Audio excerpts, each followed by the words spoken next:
ምንም የሚያስፈራኝ ነገር የለም ምክንያቱም ከደከመኝ የትም ቦታ መተኛት ለምዷል ሰውነቴ ከሞትኩም ቀኔ ነው ከራበኝም ደግሞ ማንፈጠረኛ ነው ሊያበላኝ ግዴታው ነው መድኃኒዓለም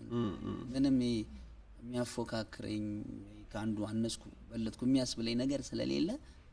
የሆነ የሚያሸማቅቀኝ ነገር የለም ሰልባጅ ገዝቼ ለብሳለሁ ደስ ይለኛል ርካሽ ነው ቆንጆ ነው ወይኔ ሶፊ ታዬ ምናምን የሚል ነገር የለ እንደዚህ አይነት ነገር የለም እኔ ሰው መሆኔን ብቻ ነው መገነባው እና ራሴ የተሰማኝን ስሜት ነው የተጋፈጥኩት እና ለካ የብዙ ሰውን ስሜት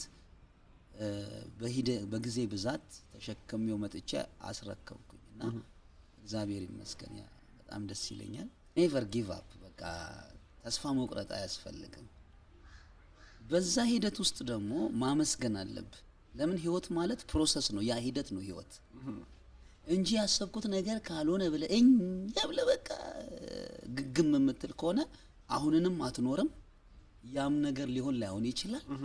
እና የሆነ ምስቅልቅል ያለ ምስጋና ቢስ ነው የምትሆነው ፈጣሪንም አታመሰግንም በቃ ጧት ተነስተ ጤነኛ ሆነክ ያንን ትግል መቀጠል በራሱ ውጤት ነው ዋናው ሐሳቡን መውለድህና የምታረጋውን ማወቅ እዚህስ መፈጠሩ ኦሬዲ እንዳለቀ ነው የምቆጥረው ሌላው ነገር ያ ፕሮሰስ ነው ህይወት ስለዚህ ላይክ